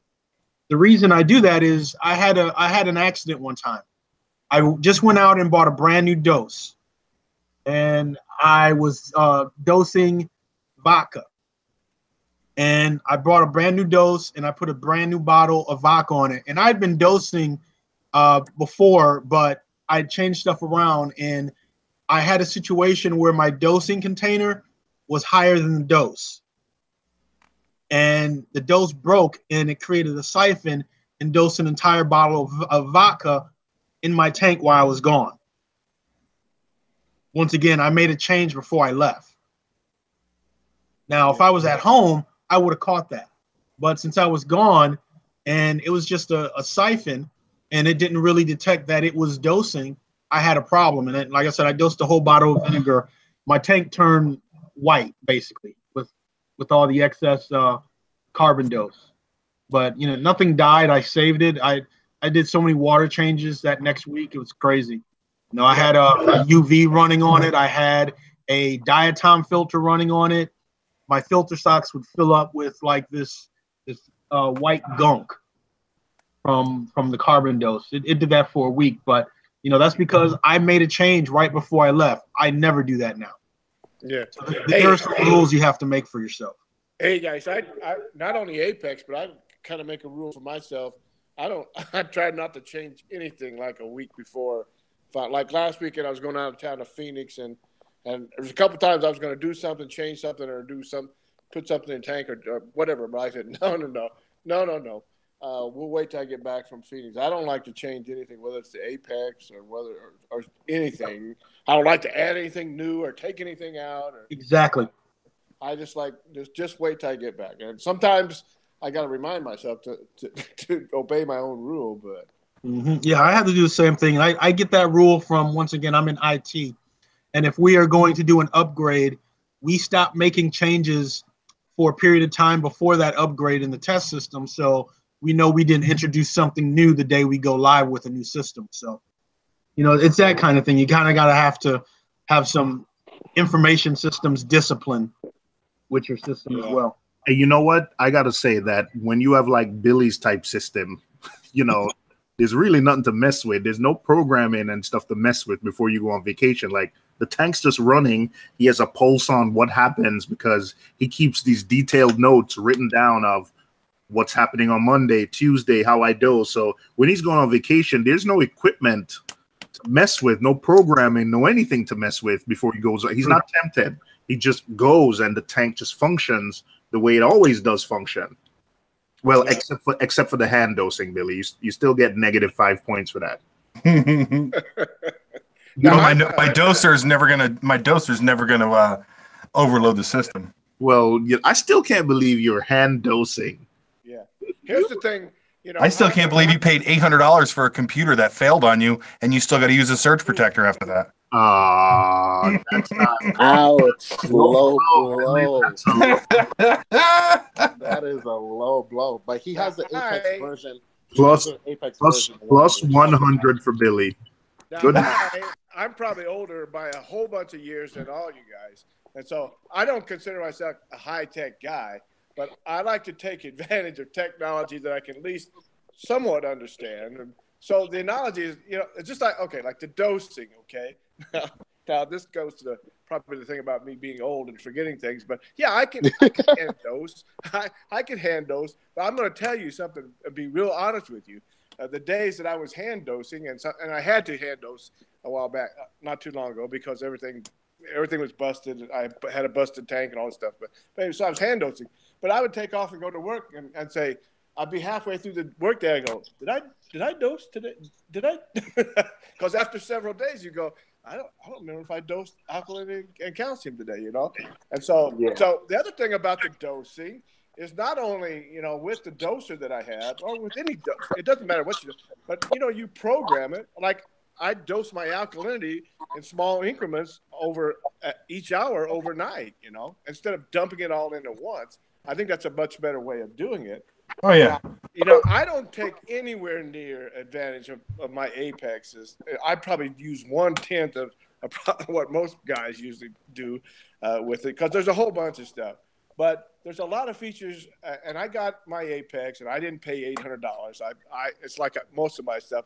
I got some high-dollar stuff, but I wait and get them from people who are selling it, and for about half the price. But I got into it because of one incident. I was out of town, and something happened to the tank, and if I'd had an Apex hooked up then, I could have saved a lot of problems. And then once I got my Apex for less than $800, probably about $400, I think is what I paid for mine. But I started finding a lot of other uses for the Apex. There's a lot of things I could do with it. And so it becomes a matter of convenience on a lot of things, just like the dosing, just like turning this on, turning that on. And then it's like safety. I feel really good about, my heater. I don't worry about, is this thing going to overheat or if it breasts, so just a lot of features about safety. There's just a lot of convenience things and feel-good things that the Apex does for me. And I don't even take advantage of half of what the Apex can do for me. I think one thing we touched on, like, briefly tonight is the fact that, for a lot of people, like leak detection, a lot of times that it can shut off your pumps. Like, it can probably save your home and save you tens of thousands of dollars in repairs. I know, Billy, absolutely. There are low-tech ways to do it with just float switches and stuff. No. Like my tank, underneath my stand is it's a washer dryer box, it's called. And it's a pan that's underneath the whole entire tank, and there's a drain that goes through the wall downstairs into my sump pump. So if my tank cracks and leaks or it's dripping down, a majority of that, everything will die because the tank's going to empty, obviously. Yep. But my hardwood floors aren't going to be destroyed. That's called a washer dryer box, you call it? Yeah, it's for apartments, or so say you have a washer dryer on the second floor. It's you can get it. It's like a 32 inches by 32. They're all different sizes, but it's about an inch high. It's made out of plastic, and it has a little drain hole in the side, and you can run that drain wherever you want. That is a great idea. Yeah, I'm looking at it now. That is, oh man, see, that is the one. Oh man, if that's the only idea that I come out of tonight, going into maybe moving, that just made this stream for me tonight. I never. Wait, what is it? What is it? It's called well, I'm looking it up. I'm just seeing some example. It's called a washer box, but basically you put it under the tank along with a drain. So if anything leaks, if the tank leaks, it's self-contained and it drains right into pump. And Wherever guess you what, run babe? the drain line. We can also put like a flow meter or some optical sensors on that, so we know when something is running through that box, right? That's what I was thinking of. Yeah. So Billy, Or we you could found put a a we flow, or you found a could way put to a flow take it meter. I mean, you'll lose the system obviously because your tank's leaking, and if you're not home, there's nothing you can do about it. But at least you'll say to yourself, "Damn it, everything is dying. I'm on vacation, but I know my house isn't going to flood. I'm not going to come home to buckling hardwood floors or destroyed carpets, or because even if the tank breaks, you still have to pay that homeowner's insurance on your house, right? Well, this kind of prevents from dropping a $500 or $1,000, Yeah, Yeah, deductible. but see, that's the reason I have tile floors, Billy. well, they can still float. They'll float easier than hardwood. I'm just kidding. Just kidding. Just kidding. I'm trying to find I'd like to find a ferrule and a stiffener for Big O, but Hey. it's out in my truck. But, Man, Billy, now this is getting personal, bro. I'm just kidding. Hey, the first time I met Billy, I got to tell this story again. Like, Billy is a big dude. Like, we're big dudes. We're like 6'5", 6'6", 300 plus pounds.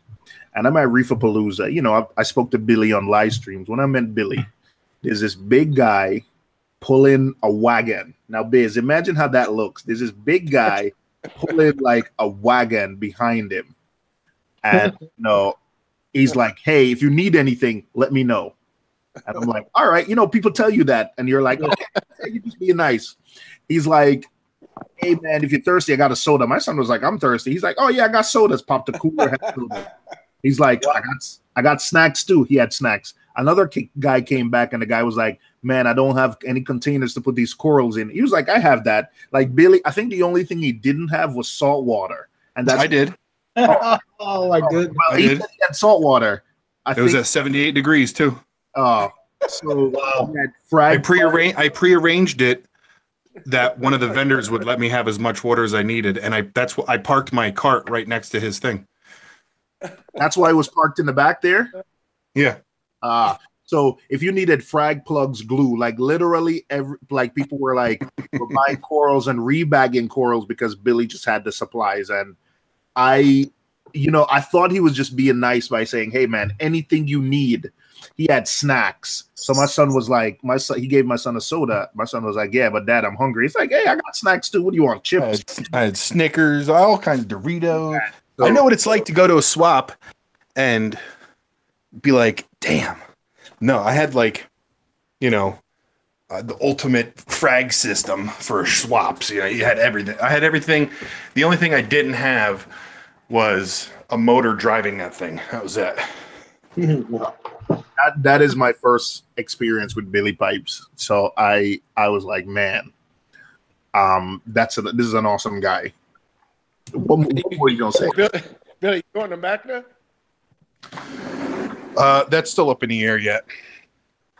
Let's see. I'll look for you at Magna. Olivia wants to go. He can't. Doesn't have an apex. You'll be at Palooza. You'll be at Palooza though, Billy. Oh, duh. Even Palooza is pushing it. Hey, Biz, when are you gonna come to one of these shows, Biz? Hey man, I heard there's a show next year in Chicago. I'll be there. Yeah. Reefapalooza will be there next October. Yeah, I'll be there because Chicago's only 4 hours, and I'm from Joliet. So there's a new one open. There's gonna be a new Palooza. Yeah, there's gonna be 4 now. Oh, that's awesome. Hey, wait, where's the third? California. Yeah, California. Where's the second? New York. Where's the third? Chicago. Fourth is Chicago. So where's the third? Florida, New York, California, Chicago. Florida. Okay, north, south, east, west. Okay, The one in California though really disappointed. Like I didn't even see any YouTube videos about it. I wasn't gonna say disappointed, but you go to like Orlando, there's a lot of people covering it. You could see you had videos. I created like a hours-long playlist of just the people I subscribe to. I literally searched like Reefapalooza, San Diego, California. I couldn't find much. I couldn't find much about it. So hopefully I've never been, but hopefully it's a lot better this year. Nano Joe says East Coast has all the best reefers. You're right. Biz, I got a question for you about. You said you got family in Memphis, right? Yeah. I spend a week in Memphis once a month. I haven't been able to find a good fish store out there, man. I went to Memfish and a couple other ones, but I gotta be honest, man, I've been a little disappointed. Yeah, I went to one out there. I can't remember the name of it. My brother and sister-in-law live out there, and I went to one that's not too far from their house, but I wasn't impressed. So, I really don't go LFS shopping when I'm in Memphis. So, the one I have to look up the address. It's not too far from where. If it's Memphis, don't email it to me. Like Memphis is not very. I've found a couple basement guys though, and basement guys like they've had good stuff. But and that's who I go to. I'd rather go to a basement guy these days than go to a lot of LFSs because the basement guy, a lot of time he knows what he's doing. He's gonna have the nice stuff where a lot of LFSs they have some stuff, but I'm at a point where I'm looking for the stuff I don't normally see. I'm willing to spend a little bit more money if you can give me something that I know not a lot of people have. Colors. I try to avoid green, for example. I went to. Did I tell you the spot that I found the other day? No. So I met up with a kid, and well, he's not a kid. He's probably my age, maybe a little younger. But he's like, yeah, my buddy's got a tank in the middle of his room. You want to go check it out? Sure, let's go. It's a secret underground spot. But anyway, you walk into his living room, and right smack dab in the middle of his living room is an 11.5 feet by 4 feet wide by 3 foot tall 800-gallon tank. What? And completely surrounding all walls is 10 foot long, 18 inches front to back, and 10 inches tall frag tanks, wall to wall, ceiling to ceiling, and all his tanks are all DIY. Dude's old Chinese dude, like Jet Li style, bald head with a little hair on the back. He's had the tank running for 20 years, no skimmer, no carbon, no nothing. When you look through the tank from end to end, it's like piss yellow water. And all he has is like huge homemade wooden drum things with pond liners in them just filled with rock, and his stuff is ridiculous. Which town is he in? What the hell? Huh? Which town is he in? It's a secret, bro. I'll have to take you there. You have to wear a blindfold. He's in Queens. Seymour. No, he's in Jersey. All the Asians are in Queens. Oh man, we're not gonna go there. He's in Jersey. Yeah, That's where I got that. That's where I got that Rasta from. Oh, okay. We Billy, that meetup, it was awesome. And I'm not gonna say I would do something like that every month, but I think every 3-4 months doing something like that I think would be awesome. I really do like meetups like that. So it's not only about the coral, it's just as long as definitely a good time. Yeah, as long as the guy what I would have made that better, maybe some beer or whatever. But as long as the guy who we're visiting realizes that we're not just coming to buy and leave, we're going to hang around for a couple of hours, I'm cool with that. Like that was awesome. That I really enjoyed that day.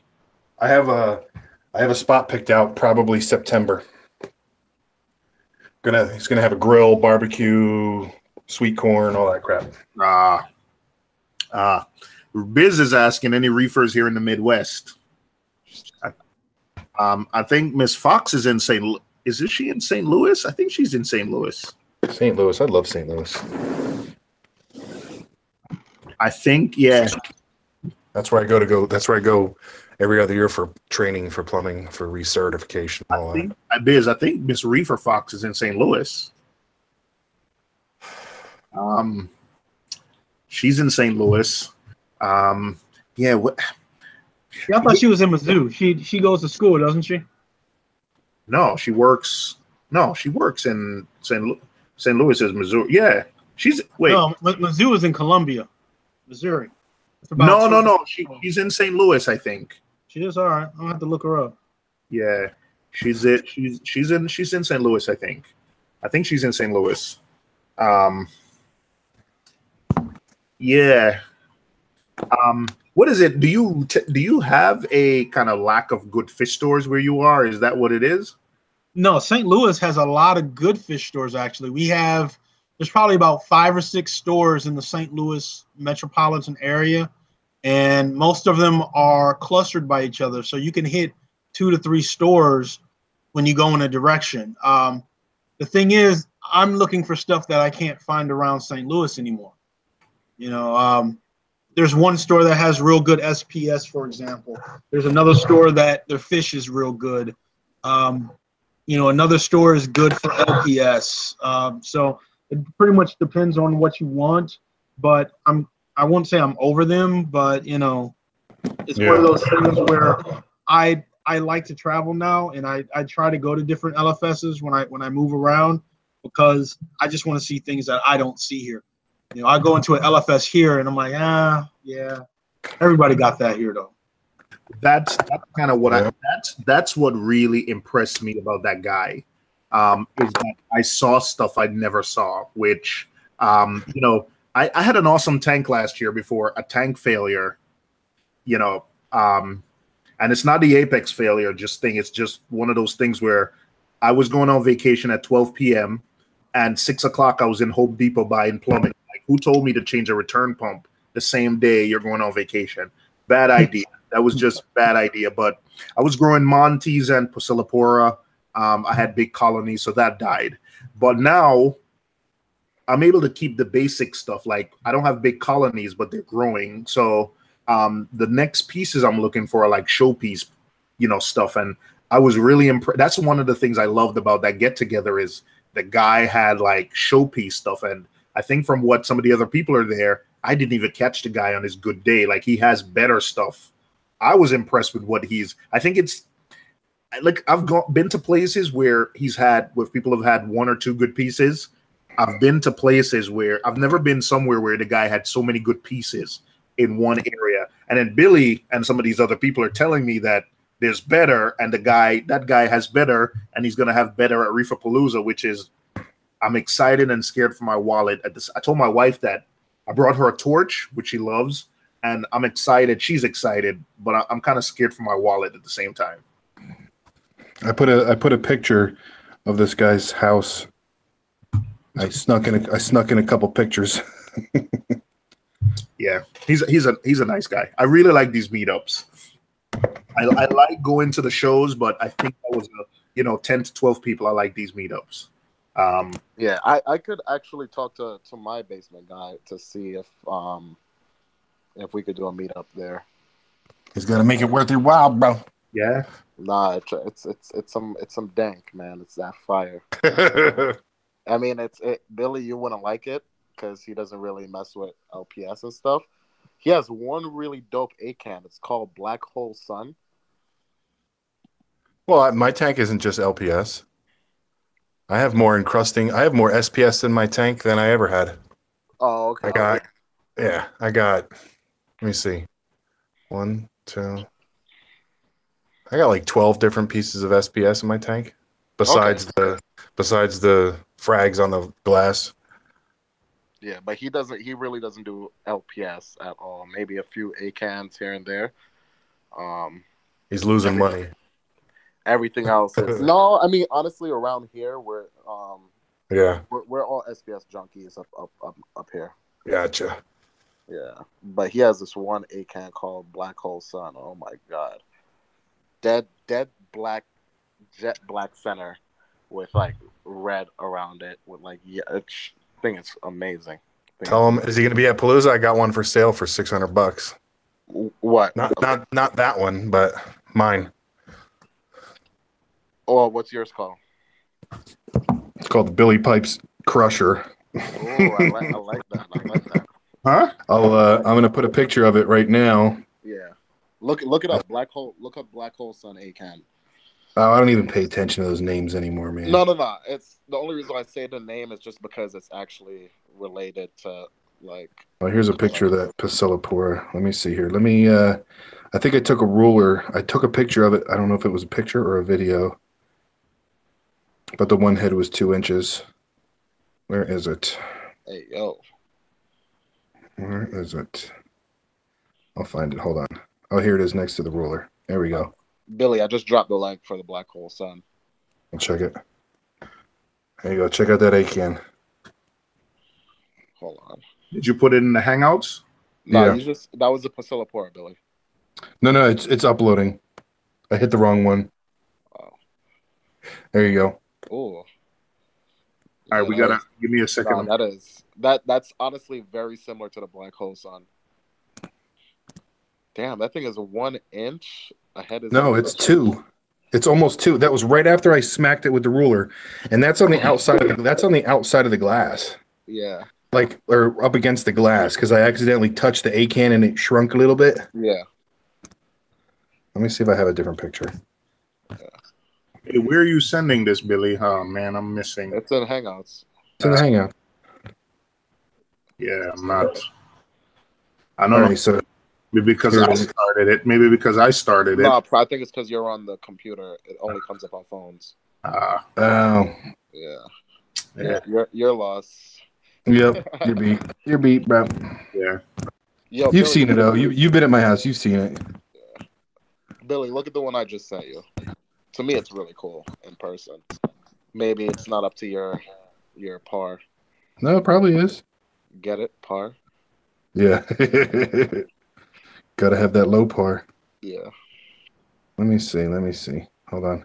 All right. Well, corals. I just want to see if I think we're gonna go for another 10 minutes or so. So if you have any questions for Billy, we'll get them. Oops. In the chat. I know I'm in my email, and I'm trying to. I know, Mage. I'm feeling very left out. I'm in my email, and I can't see them, which it won't let me click on that. Oh wait, there it goes. Wait, I'll Google. Oh, there it is. Oh yeah, look at that thing. That's weird looking. Yeah. What's it called? Black hole? Black hole sun. Yeah. That looks like the bottom of a volcano. Like you don't want to go there. It looks really cool. But yeah, he's all like chalices and SPS, you know. So I'll actually text him right now to see if he's down to let him, you know what I mean, just hang out. Thing is, like, I got a 75. I can't put too much acros in here because I already know, like, in a year's time, I'm gonna have to like chop everything and. Nah, you won't. If it's growing like it is now, in a year, I'm gonna be hitting glass. They kind of avoid each other. And plus, when I put my hands in there, I've already broken stuff. Oh yeah, so here, you know what? So you can see the size of typical A-cans. Right, here's like your normal size A-can. Can you see it? Yeah, I can see it. And then you got, look at that son of a bitch right there. That is crazy. I have an A-can that gets that big too. That's big. And these are all going to be that big in about 2 months. Really? Because that one started out really small, like really small. Yeah. Do you have any micro A-cans? That's what this right here was. This was just the Micro Muse. So when I first got it, it was really tiny. Like the heads on it it was the same amount of heads, but it was just itty bitty small. The only other one I have is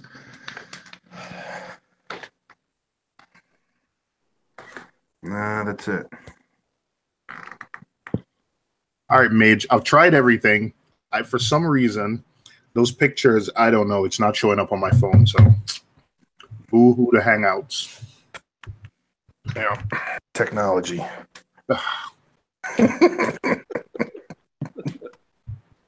Billy wins the night. I'm gonna give it. No, I'm the old guy. Age technology. Can you see this mushroom here? It's starting to get a bounce on it. Ooh. Nice. Hey, let me claim it. I'm gonna claim it before DC Reefer sees it. No way. This thing's the only mushroom I've ever liked. $20, and it's got 2 other bounces on the backside, but they're really tiny. Yep. Look at that. Low flow, low light. That's at about 100 par right there.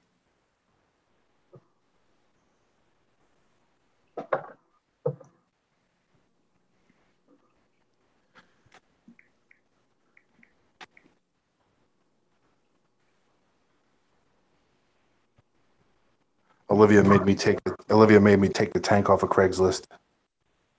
The tank? Yeah, I put it up, and like 10 hours later, somebody wanted to come get it. Why are you selling? I don't want to take this thing when I move. When are you Wait till moving? you move. Wait till you move. When are you moving? Maybe, supposedly August. Wait, but what am I gonna do with my tank when I move? What are you trying to say? What are you gonna do with it? I'm gonna break that bad boy down, Uh-huh. put my stuff into buckets, move it to the new location, and then set that bad boy up again. All in one day? I mean, there might be some losses, but you know. Oh, you know what I was going to tell you is when the time comes. So I've created you know how they say to bank corals in somebody else's tank, you know? Uh-huh. So I'm starting like I'm sure it's done before, but so it's the buddy system, right? So the buddy system. So the other day, Fishy Snowman lost power and he couldn't get to his tank. It was for like 24 hours. And he literally lives maybe 35 minutes from me at the most. And he has a generator and all this other stuff. So as soon as he can and I can, we're going to meet up. He's going to come to my house. I'm going to show him how to turn on my generator and how to plug everything in and vice versa. So if I'm away, he can come to my house, save my system. And then the same thing, if he's up in New York working and he loses power, I can drive to his house, start his generator, plug in what he wants me to plug in, and that's it. You know what? That's actually a pretty good idea. That's not a bad plan. I don't think I need it while I'm living in the city, but that's not a bad plan. Yeah. But so I was thinking is if you want to get whatever, a tank, a 40 breeder, whatever, you want to keep your fish. So while you're moving, if you want to put stuff at my house for a month in the basement in another tank, I don't care. This way you don't have to stress about, oh my God, I got to move all this stuff in one day, plus all your furniture, plus do this. And it's overwhelming. You know what, Billy? Let me tell you something. Since you asked it on basically public, I'm going to take you whenever that is, wherever you are, I'm going to take you up on that offer. Oh, lights just went out. I'm gonna take you up on that offer. Yeah, because I mean, you got me, you got Jeff, you got Dave. So even if, like, say, I take your fish, right? Put a set of 40 breeder up, hang on the back filter, a heater. I check the salinity, whatever. I'm good at that. It's no big deal for me I manually auto topped off my first tank for a year. So all I do is just test the water every day, add some RO, and that's it. And then the same thing. So, Dave's got a big system. So you might say, you know what, Dave, I'm going to give you like 10 corals. Can you just put them on a frag rack for me for a couple weeks? He ain't going to have a problem with that. Better survival rate that way than putting them in buckets and moving, That's a good idea, Billy. And you know what? I think that's a good way to end the stream. But I think that's a good idea. That's an awesome idea. To kind of not only that though, when you said bank, I was thinking of giving some of your favorite corals to someone else, which it can just be an extension of that. If I have 3 favorite corals that are kind of rare, like as soon as I can, man, give you a frag. So if anything happens, Yep. I did see your mother of pearl the other day, by the way. Not my mother of pearl. I just want a frag back when it's time.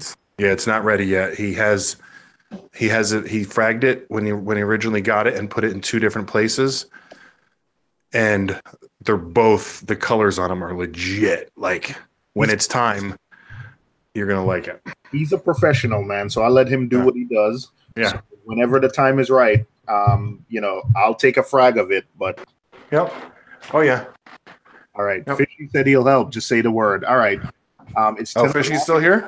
Yeah, Fishy's still here. Hey, for you guys that are in New York, I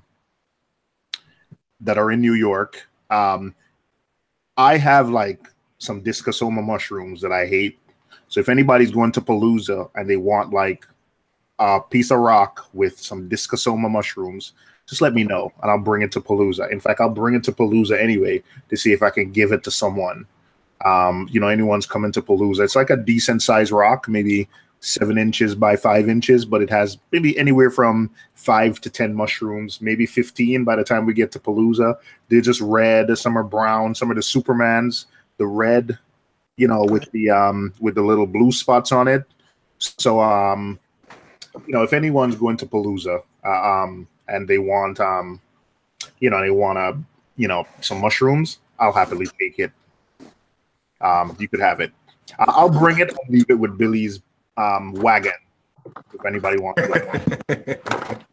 Hey, Jay Luciano, he just came in, but Jay, we're about to end. I know this didn't end up into a true debate. It wasn't an angry debate. It was more of a no, it was good. Yeah, I didn't want people to get the idea that we were like fighting about what's better, but it was a good outcome. Why you do high tech, why I do low tech, and why low tech is just better. And I think also Brian brought up a point that I think personality might have something to do with it. Yeah. It depends on our jobs and our personality, because I just love technology. It's all around me. I just automate everything. And then when it fails, like it's almost like I expect it to fail every once in a while. So, when it does fail, I'm very nonchalant about it because I'll fix that. Or, I don't get upset because I buy something and it fails, if it fails repeatedly. But I think its personality has a lot to do with it. All right. Thank you, Brian, aka the Business Reef. Thank you, Tim from Tim's Tank. Thank you, Tom. TMG was in. Thank you, TMG. But thanks again, everyone. Have a good night, guys. Later, man. Everybody. Good night.